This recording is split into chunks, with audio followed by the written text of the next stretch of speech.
Hi అండి. నేను మీ హేమని. ఈరోజు వీడియోలో కూడా భోజనాల గురించే చూపిస్తున్నాను అనుకోకండి. ఏం లేదు, మా వీధి వెనక వీధిలో గృహప్రవేశం అయితే భోజనాలకు రమ్మని పిలిచారండి. అందుకనే భోజనాలకైతే వెళ్ళామండి. ఇంకా అక్కడ భోజనాల్లో వచ్చేసి బిర్యానీ, పులిహోర, పూరి, ఇంకా పన్నీర్ అండ్ గ్రీన్ బటానీ కర్రీ అయితే పెట్టారండి. పులిహోరకు మేమైతే మిస్ అయిపోయాం. బిర్యానీ అయితే ఉంది. ఇంకా అక్కడ భోజనాలు అయితే చేసేసామండి.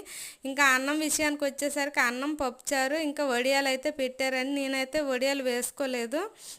అక్కడ భోజనం చేసేసి ఇంటికైతే వచ్చేసామండి. ఇంటికి వచ్చేసి మా పిల్లల్ని స్కూల్ నుంచి తీసుకొచ్చేసరికి సాయంత్రం అయిపోయింది. ఇంకా మా నైట్ డిన్నర్లోకి అయితే అన్నం, పప్పు, టమాటా కర్రీ అయితే చేస్తున్నాను. దీంతో పాటు స్వీట్ కార్న్ కూడా ఉడకబెడుతున్నాను. ఈ స్వీట్ కార్న్ అంటే నాకు చాలా ఇష్టం, కానీ ఇవి తింటే ఒళ్ళంతా పట్టేస్తుంది. అయినా కానీ ఇంకా దాన్ని స్కిప్ చేసేసి అవి తినడం అయితే మొదలు పెడతాను. ఒక్కటి తిన్నానంటే మొత్తం తినేస్తాను. మీరు కూడా నా అలాగే ఉన్నారా? కామెంట్ చేసి చెప్పండి.